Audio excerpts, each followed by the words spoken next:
I don't care what it says on that paper. This is completely unacceptable. Get me your supervisor immediately. The sound of the champagne glass shattering echoed through the ballroom, but it wasn't the glass that drew everyone's attention. It was the voice, "Can you move any faster?" Walter Hawthorne's words sliced through the hum of conversation, loud enough for everyone to hear. The room, filled with the city's wealthiest and most influential, fell into a heavy silence. Leah James froze. She'd been walking past him, her tray loaded with silver flutes of champagne, when the billionaire CEO had turned his gaze on her. She hadn't been slow, he just hadn't been paying attention. But now, under the glare of his piercing eyes, the once bustling charity gala had stopped. All the polished faces turned, the gazes shifting between her and the man who commanded attention without effort. Her fingers tightened around the tray, but she did not let it slip. Leah had worked too long to let this moment undo her. She was used to the glances people like Hawthorne never thought twice about those in service. But this was different. The weight of his words hung in the air, like the smell of expensive cologne mingling with the sharp scent of disinfectant from the polished floors. The delicate clink of crystal and soft chatter had stopped, replaced by a thick, uncomfortable silence. "Apologies, sir," she said, keeping her voice steady. She had to speak. She had to act like everything was normal. But the discomfort of the moment was undeniable. It was too public, too real, too sharp. Hawthorne's face twisted in irritation, his attention now fully on her. A man who had made his fortune in the cutthroat world of healthcare, he wasn't known for patience. His words weren't just a reprimand, they were a declaration of power, a reminder of who had the control. The way he looked at her, as though she were nothing more than another part of the service, another cog in the wheel, set her skin on fire.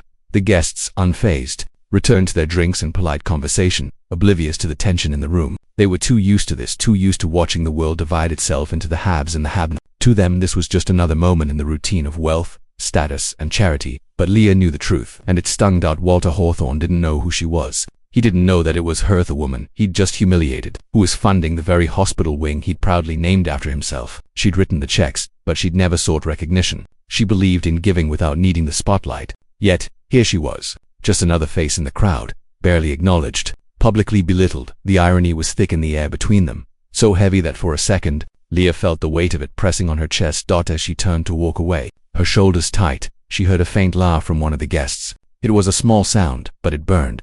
She kept her eyes ahead, the tray now feeling heavier than it had a moment ago. The morning light filtered through the curtains, pale and distant, casting a muted glow over the kitchen. Leah James stood by the window, her hands resting on the cold marble countertop. She had not slept much. The events of the night before played over and over in her mind, like a recording she couldn't turn off. The sharpness of Hawthorne's voice, the way it cut through the room, stayed with her. She had been silent, just as she had always been, dignified, invisible. But last night, for the first time, she'd felt the weight of her own quietness. The sound of the coffee machine broke her reverie, the steam rising in a hiss that matched the tension building inside her. She reached for a mug, her fingers brushing against the cold ceramic, and poured herself a cup. It was too early for this. She had never been the type to dwell on things, to get caught in the drama. But what had happened last night, it wasn't something she could easily forget. Leah's life had been shaped by the need to prove herself. Raised in a working-class neighborhood, she had grown up in the shadow of poverty, learning early that success wasn't handed to you. It was earned painfully, often through struggle. Her mother, a single parent, had worked multiple jobs to put food on the table and a roof over their heads. Leah had watched, year after year, as her mother's hands grew rough, her back hunched from the weight of too many hours spent making sure her daughter never went without. Leah had promised herself she would not end up like that. She would rise above. And she had, through sheer willpower and smart investments that, over time, built a quiet fortune. She had never sought attention for it. Wealth was not the point. The point was doing something with it, making sure that other families like hers had a chance at something better. That's why she had funded the hospital wing, the one now bearing Hawthorne's name. She could have taken credit, paraded herself before the press, but she hadn't. She didn't want to be recognized. She believed that real change didn't need the spotlight. It needed to be felt where it mattered, where lives were saved and improved. But now, that very anonymity was a double-edged sword. Leah stared at her reflection in the kitchen window, her dark eyes shadowed with doubt. Should she confront Hawthorne? The thought made her stomach churn. She had worked too hard to stay out of the public eye, to remain a quiet benefactor to the community. Revealing herself to him, to anyone, would shift everything. It would expose her in ways she wasn't ready for. She knew that in doing so, the balance of power would change. She could no longer be the hidden hand behind the donations. She would become part of the narrative. And that wasn't something she was prepared for. But the injustice of last night gnawed at her. Could she just let it slide? Could she let Hawthorne believe that his behavior was acceptable? that people like him had the right to belittle those beneath them. Her mother's voice echoed in her mind. If you don't stand up for yourself, no one will. Leah closed her eyes, trying to steady the tremor in her hands. The weight of her secret had always been a burden, but now it felt heavier than ever. She knew it wasn't just about pride. It was about respect. She set the mug down, the ceramic clinking against the counter, sharp and clear.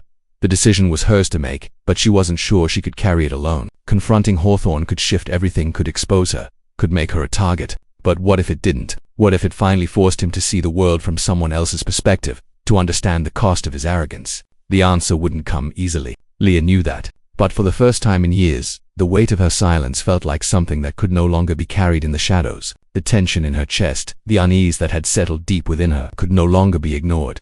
The phone on the counter buzzed, breaking her thoughts. She didn't look at it immediately. She couldn't. Not yet. In the quiet of the morning, as the sun slowly rose higher, Leah stood at a crossroads. One decision would unravel the very life she had built in secrecy, while the other would allow her to retreat, to hide once more behind the mask of the unknown donor. Neither option felt like it would ease the unease inside her. The tension was thick in the air, and Leah could feel the weight of her own choice pressing down on her like the city. The skyline outside her window. As she finally reached for the phone, the question lingered in the back of her mind. Would standing up be enough to change anything, or would it all just make her a bigger target than she already was? Walter Hawthorne had always been a man who saw the world in terms of numbers, profits, margins, and the sharp lines between success and failure. His empire, built on cold calculation and ruthless efficiency, was the result of decades of sacrifice. His reputation as a healthcare mogul and philanthropist was near flawless, polished and manicured like the gleaming surface of his glass and steel skyscrapers. He made billions from hospitals and clinics, always promising that his work would change the world. But behind the polished smile and the carefully crafted speeches, there was a man who saw people as tools, assets, and resources to be leveraged. In his office, high above the city, Hawthorne looked down at the skyline with detached approval. The view was impressive, just as he liked it: sterile, orderly, predictable, everything in its place, everything under control. But it hadn't always been this way. A flashback took him back to a simpler time, a moment he never fully allowed himself to remember. A young Walter stood in a small apartment, the hum of city traffic filtering through the cracked windows. The man he'd once been was there to raw ambition, the hunger for success that gnawed at his insides like an unquenchable fire. It was a time when the world had still felt wide open, before the weight of money and power closed in around him. He had just been accepted to an Ivy League school, the first in his family to do so. His father, silent, distant, had never been able to understand his son's drive. It was his mother, ever hopeful and proud, who had believed in him. But even she could not have predicted the path Walter would take. There was a moment that changed everything. Walter sat in a dingy cafe, his fingers wrapped around a cup of coffee as he discussed his future with a mentor. The mentor, a wealthy entrepreneur, spoke about the choices ahead, about how personal relationships were the first thing to go when building an empire. "You're not here to make friends," the man had said, his eyes cold but certain. "You're here to make your mark." That was when Walter's decision had been made. He would do whatever it took. He had already sacrificed friendships, the casual comfort of relationships, the warmth of community. The allure of money, the bright promise of fame, lured him away from those who would have kept him grounded. Slowly, those personal connections, those human ties, began to fray. He wasn't lonely, he was too busy to be lonely. But he was isolated, detached, all in the name of success, and success had come. Years later, Walter stood in front of a crowd collecting a prestigious award for his contributions to healthcare. He smiled, shaking hands with dignitaries and philanthropists, the applause reverberating in his chest. But the applause wasn't for him, it was for the image he had built. The stories of lives saved, the shiny hospital wings, the charitable donations, all of it was part of the narrative he had carefully crafted. His philanthropy was never about giving, it was about positioning himself in the spotlight, reinforcing his brand. Leah James was an afterthought in this world, a part of the machinery that kept the system running smoothly, but not someone who mattered. She was just another face in the crowd, another cog in the machine of service. To Walter, people like her didn't even register. They existed to serve him, to maintain the illusion of order that he thrived in. If they didn't, they were a problem. It wasn't cruelty, it was indifference. To Walter, the world was a transaction. Every move was calculated. Every relationship had a price tag.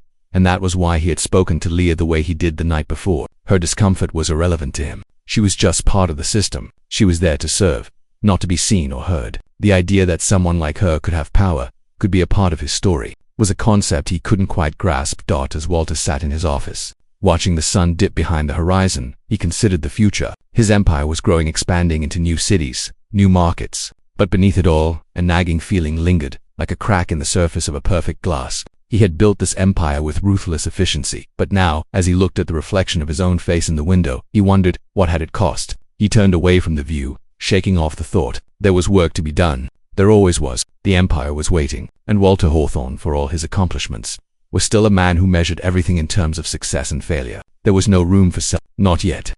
The polished floors gleamed under the hospital's fluorescent lights, reflecting a world of pristine order. Everything in the building, from the sterile white walls to the smiling staff, felt deliberate, carefully curated. The hospital wing was an architectural marvel, a testament to the power and wealth of those who shaped it. But to Leah James, it felt like a cold monument to her silence. She walked through the halls with purpose, but the same sterile calm that greeted her now had always made her feel invisible. She was just another anonymous donor in a long line of wealthy benefactors who funded projects for their own personal reasons. Here she was not Leah James, the woman who had built this place with her own hands, her own money. Here, she was just a ghost.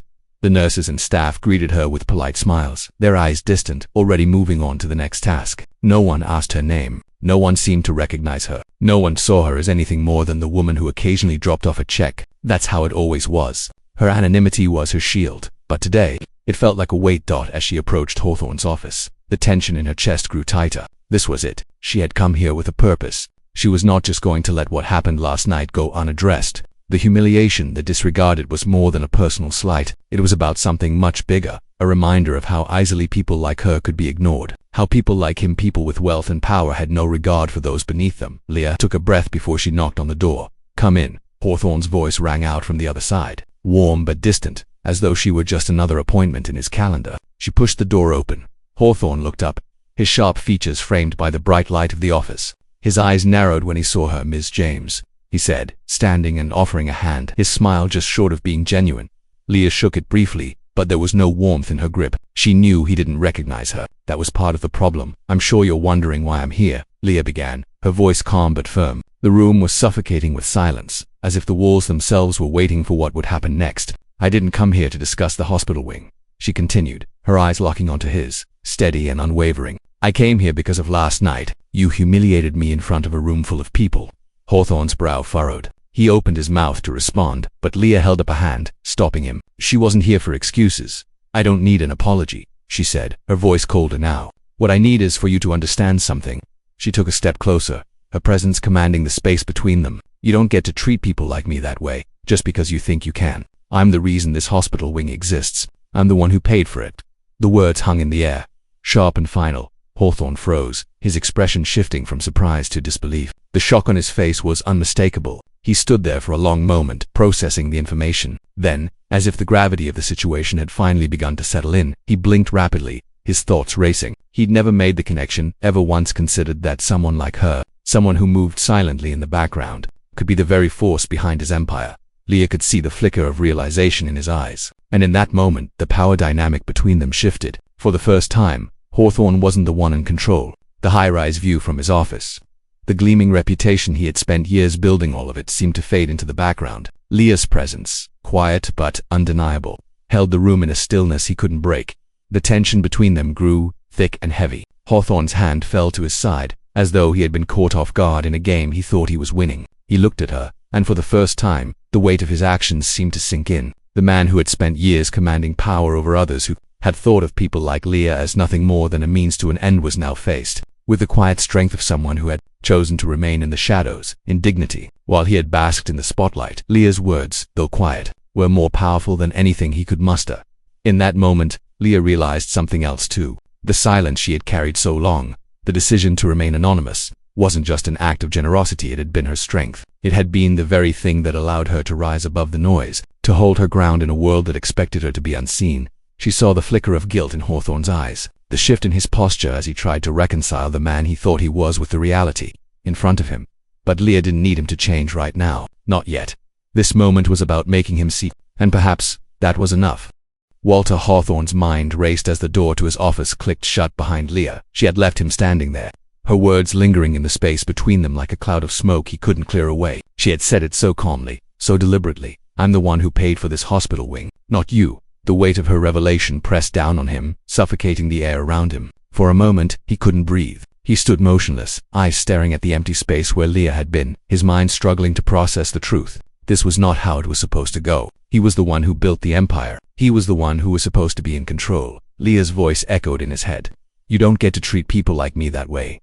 He laughed bitterly to himself, a hollow sound that felt foreign to him. Her kind, he thought, the people who were supposed to stay in their place, out of sight, making the world turn without ever being seen. She was just another donor, just another name on a check. At least, that's how he had always seen it. But Leah had forced him to confront something he couldn't deny. She was the reason everything existed. He sank into his leather chair, the cold weight of his thoughts pressing down on him. He could feel the presence of the hospital wing behind him, looming like a monument to his own arrogance. His fingers drummed against the polished wood of his desk as his thoughts swirled. It had never occurred to him that someone like Leah, someone he had dismissed so easily, could wield power in ways he hadn't even considered. At first, he had wanted to dismiss her claim. He had wanted to write it off as just another corporate donation, as if that somehow erased the reality of what she had done. But then the truth had struck him like a hammer on glass, cracking his carefully constructed world into pieces. Leah had been the quiet force behind everything, hidden in the shadows, and yet she had shaped the very thing he had prided himself on. The internal conflict inside him was like a storm breaking over a calm sea, dark and unrelenting. The empire he had built, the wealth he had accumulated, now felt empty. What was it all for? He thought about his rise, his single-minded drive to succeed at any cost. He had made countless sacrifices to get here, pushed people aside, cut ties, manipulated circumstances. All of it had been for success, to build something that would last. But now, staring at the walls of his office, his wealth felt hollow. He thought of Leah again, how easily he had dismissed her, how he had seen her as nothing more than part of the machinery that made his life possible. But Leah was different. She was a person with a story, with dreams. And yet Walter had never taken the time to see her. He had reduced her and everyone like her to mere numbers on a spreadsheet. But now, her face haunted him, her dignity and quiet strength impossible to ignore. Walter stood abruptly, pacing the length of the room. The polished glass of his office looked out over the city, but it seemed distant now. He could no longer see it as a symbol of success. The city, once a monument to his ambition, now felt like a reflection of the system he had helped to perpetuate, a system built on inequality, where people like Leah were invisible, their contributions erased from the narrative. He walked to the window, his fingers tracing the edge of the glass. Outside, the city hummed with life, people going about their business, unaware of the shift happening inside him. Walter had spent years building this empire, but now he wasn't sure what it was all for. He had chased after success, but at what cost? He thought of his father, distant and disconnected, a man who had never been able to understand his drive. But maybe, just maybe, his father had been right. Maybe the price of success wasn't worth the loss of humanity. His reflection in the glass seemed distant, as if the man looking back at him wasn't the same one who had built the empire. Walter's mind flashed to the patients in the hospital, the nurses, the people who worked behind the scenes. All of them, like Leah, had been part of the equation. They had contributed in ways he couldn't even fathom. Walter's fingers tightened on the edge of the window, the glass cool under his touch. His ego had led him to believe that wealth and power could insulate him from everything: empathy, responsibility, even self. But Leah had stripped that away with just a few words. And now, Walter was left to question everything for the first time. He asked himself the one question that had never crossed his mind before. What kind of man was he? Leah sat across from Walter at the small table in the hospital's quiet cafe, the hum of the machines and the murmur of nurses and doctors moving in the background. She had asked him to meet her here, in the heart of the hospital, where her donations had transformed cold walls into places of healing. The contrast between the sterile, expensive environment and the weight of their conversation was not lost on her. Walter seemed different now. His posture was less assured, his eyes more thoughtful than they had been in their last meeting. The shock had worn off, replaced by a creeping realization. He was listening. Leah took a slow breath, her hands resting on her lap. This was her chance, her moment to reveal the part of herself she had kept hidden for so long. It wasn't just about the hospital, or the money, or the prestige. It was about what had shaped her, what had brought her to this point. She had to make him see.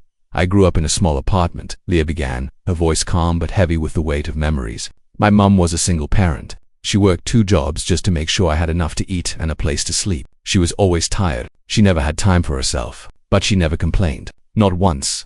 She looked down at her hands, remembering the worn-out shoes, the evenings spent with a lamp on, studying while her mother cleaned houses. She could still hear the soft hum of the radio in the background, her mother's voice telling her that hard work would pay off. She taught me something important. Dignity. It doesn't matter how much you have, or what others think of you. What matters is what you give, and how you give it. With honesty, with heart. Walter didn't speak right away. He watched her closely, his fingers tapping lightly on his coffee cup, a slight tension in his jaw. Leah could feel his attention, the way his mind turned the pieces of her story over. She continued, her voice firm but steady. When I made my first big break, I thought about all the people who had helped me get there. I thought about my mum, about the sacrifices she made so I could have a chance at something better. And that's when I decided that the money I'd make, the wealth I'd accumulate, wouldn't be for me. It would be for others. People who needed it. She paused, looking Walter square in the eye. That's why I donated to the hospital wing. I didn't want credit. I didn't want my name on a plaque or to be paraded around like some hero. True philanthropy isn't about recognition. It's about giving in a way that's quiet, that doesn't take away from the people who actually need the help. Walter's gaze shifted, his mind working to understand what she had just said. His whole life had been spent positioning himself in the spotlight, making sure his success was visible to the world. He had built a public persona, one where every donation, every achievement was neatly packaged for consumption. But Leah's words cut through that, like a knife through velvet. People like me, people who aren't wealthy enough to be noticed, but who are working just as hard. Our sacrifices don't show up in press releases, Leah said, her voice softening. We're just getting by, but we still give, and the reason we do is because we believe in something bigger than ourselves. We don't need the world to know, we just need it to matter.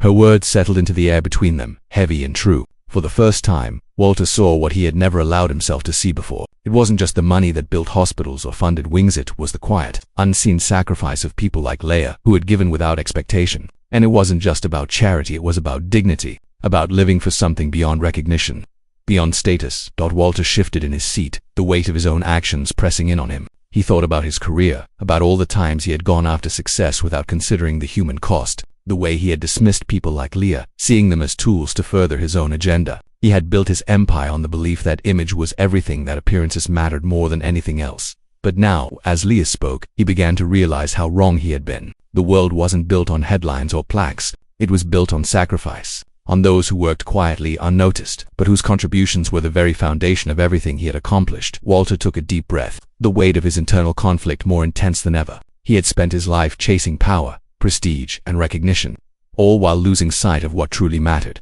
Leah leaned back in her chair, her expression unreadable. For her, the conversation was not about changing Walter's mind. It was about revealing the truth that had always been there, but hidden beneath the surface. You asked me once what I wanted from you, Walter, she said quietly. What I want is for you to understand the real cost of your success. It's not about the public face you show the world. It's about the people who help you get there. And it's about how you see them. You may have built this hospital, but you didn't build it alone. Remember that. There was a long silence. Walter sat, his eyes fixed on her, and for the first time Leah could see a flicker of something in his expression, something that had not been there before. Understanding, or at least the beginning of it. Walter sat in the quiet of his office, the morning sun streaming through the blinds, casting long shadows on the floor. The faint hum of the city outside barely registered in his mind. For the first time in years, his thoughts weren't consumed by the next meeting or the next deal. They were on Leah. He had spent the last few days reflecting on his actions, on his words, and on the empire he had built. The realization of how much he had ignored, how much he had missed, weighed on him like a stone lodged in his chest. The arrogance, the cold calculation, the constant need to be seen, it was all a mask he was finally ready to take off. Walter reached for his phone, his fingers hovering over the screen. His mind churned with a mixture of uncertainty and resolve. He hadn't known how to fix the damage, how to rebuild what had been broken between them. But there was no ignoring the fact that Leah had shown him something that could no longer be unseen. She had forced him to reckon with his own flaws, his own pride. He typed a message, then erased it, typed it again, and sent it. Leah, can we talk? I'd like to meet you outside the hospital. No meetings. Just a conversation, please. A moment later, the reply pinged back. A single word. Okay. The diner was small and quiet, tucked away on a corner of the city where the world didn't feel so pressing. The kind of place where the coffee was always warm and the booths, though worn, felt like home. Leah was already there when Walter arrived. She was sitting at a corner booth, hands wrapped around a mug, her eyes distant as she looked out the window when she saw him. There was no warmth in her gaze, only a cautious acknowledgement. She didn't stand. She didn't offer a handshake. It was clear that, while the walls between them had started to crack, they were still there. Walter slid into the booth across from her, the sound of the vinyl seat creaking under his weight. The air between them was thick, like a conversation they had both avoided for too long. I owe you an apology, he said quietly, his voice lacking the usual confidence. The words felt unfamiliar on his tongue, as if he were learning to speak for the first time. The way I treated you, the way I spoke to you, it was wrong. You didn't deserve that. I was rude, and I was blind to the bigger picture. Leah didn't answer right away. She took a long sip of her coffee, her eyes fixed on the cup. When she finally spoke, her voice was calm, but her words were measured. Why now? She asked, her gaze lifting to meet his. Why did it take this long for you to see me, to see the truth? Walter shifted in his seat, uncomfortable but honest. I think I was too busy looking at myself to look at anyone else. I built an empire, but I did it with blinders on. I never saw the people who helped me get there. And when you spoke to me, it finally hit me. I can't keep pretending that I'm the only one who matters in this world.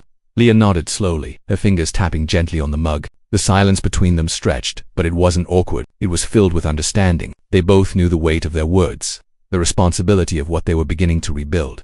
My mother worked herself to the bone, Leah said after a long pause. I saw what it was like to sacrifice everything for someone else, to give without asking for anything in return. That's why I did what I did, why I've always kept my anonymity. It was never about being seen. It was about making a difference. Walter's gaze softened, his eyes tracing the lines of her face, the strength in her quiet demeanor. I get it now, he said, and I'm sorry it took me so long to understand. They both sat in silence for a moment, the weight of their pasts hanging in the air. It wasn't a comfortable silence, but it was one of understanding. Leah's walls were still up, but they were crumbling, bit by bit, under the pressure of Walter's sincerity. What now? She asked, breaking the silence. Her voice was steady, but there was a flicker of curiosity behind her words.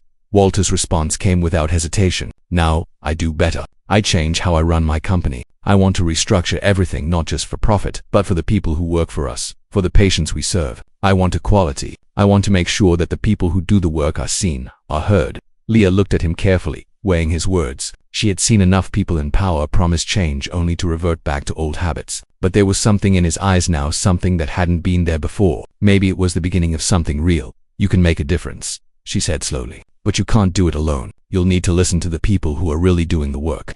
Walter nodded. I understand that now. There was a long pause before Leah spoke again, her voice softer than it had been. And as for me, I think it's time for me to stop hiding. I've been silent for too long. I've helped, but it's time I speak up. Time to let people know who I am, not for recognition, but for accountability, for truth. Walter looked at her, his eyes filled with respect. I think you'll make a real impact.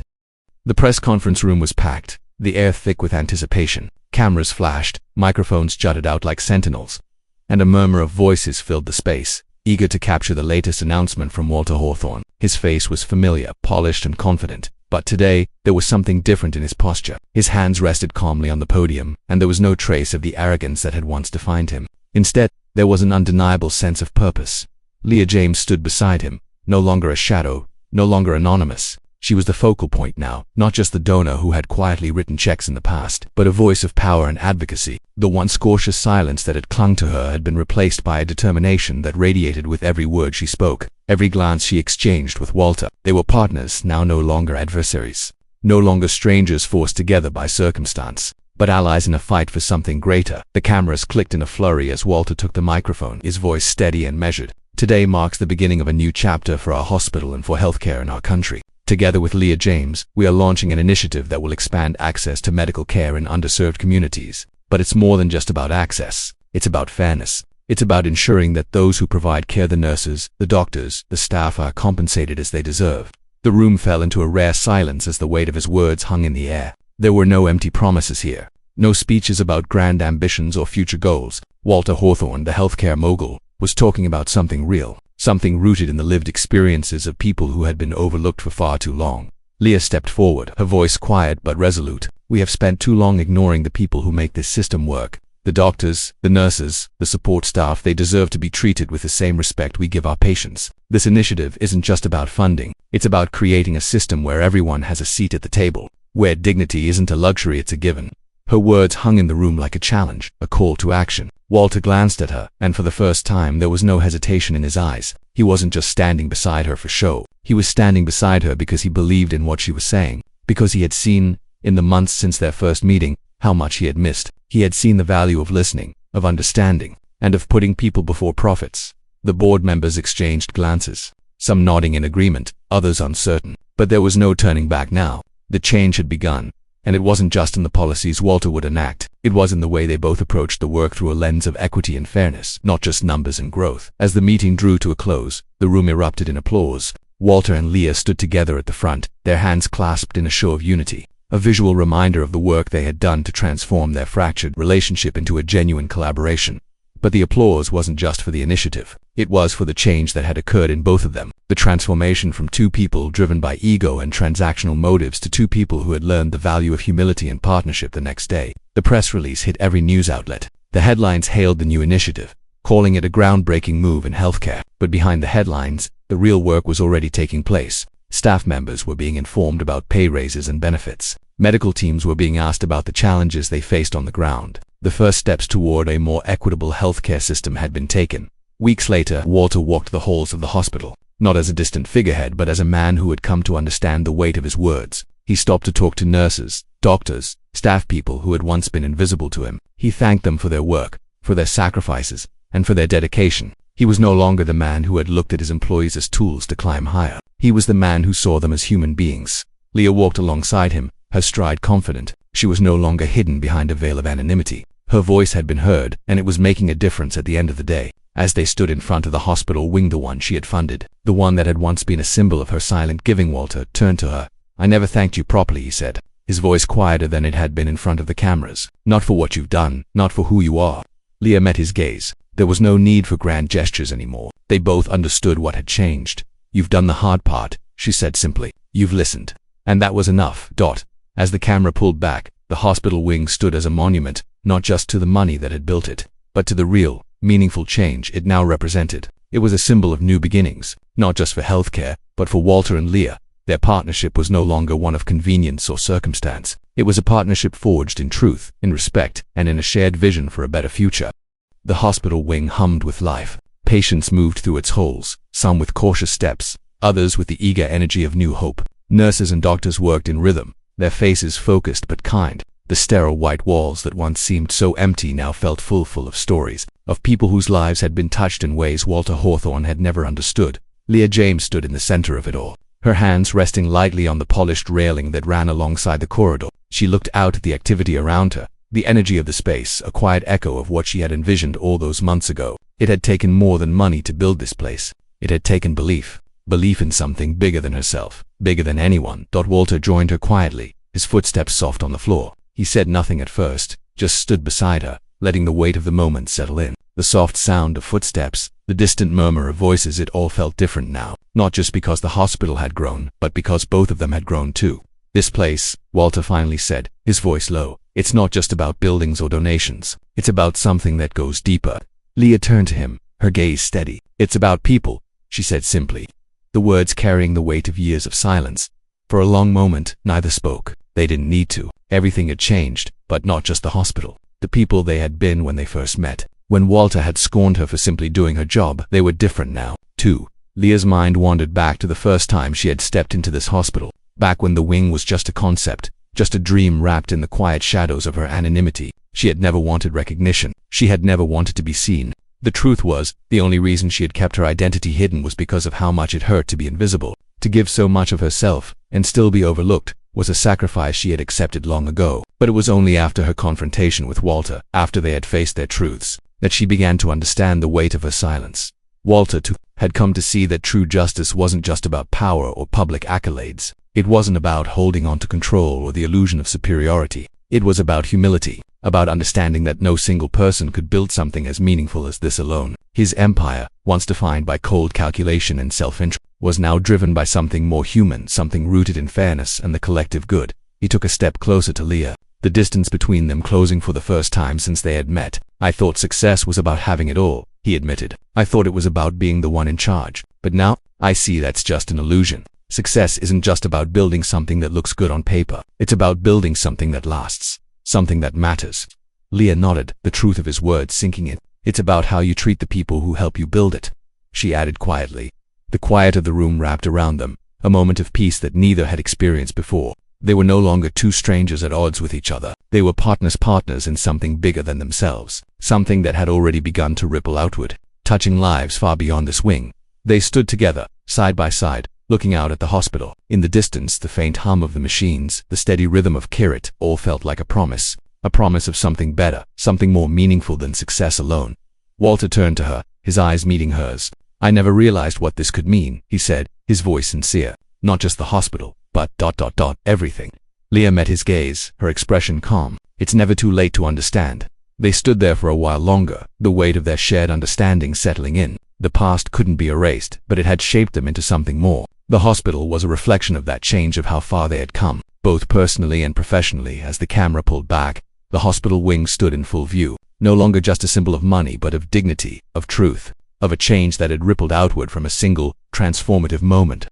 The hospital wing was alive with the hum of activity. Patients of all backgrounds moved through the hall, some with visible relief, others with the quiet weariness of long-term care. Nurses, doctors, and staff worked side by side, their faces focused, yet warm, as they attended to the needs of those around them. It was a space now filled with purpose, a testament to more than just medical expertise. It was a place where dignity and care were prioritized, where the unseen sacrifices of the past had laid the foundation for something greater. Walter and Leah walked through the corridor together, their footsteps echoing in the wide, bright space. The change between them was visible, not just in their actions but in the way they moved through the hospital. They were no longer the same people who had once stood at odds, each wrapped in their own illusions of power. Now, they moved as partners, their relationship built on something far stronger than business, on understanding rooted in shared values. Leah glanced at Walter, a quiet smile tugging at her lips. He caught her eye, and for a moment the bustle around them seemed to fade. It was just the two of them, walking side by side through the halls of a place they had helped build together, not just with money,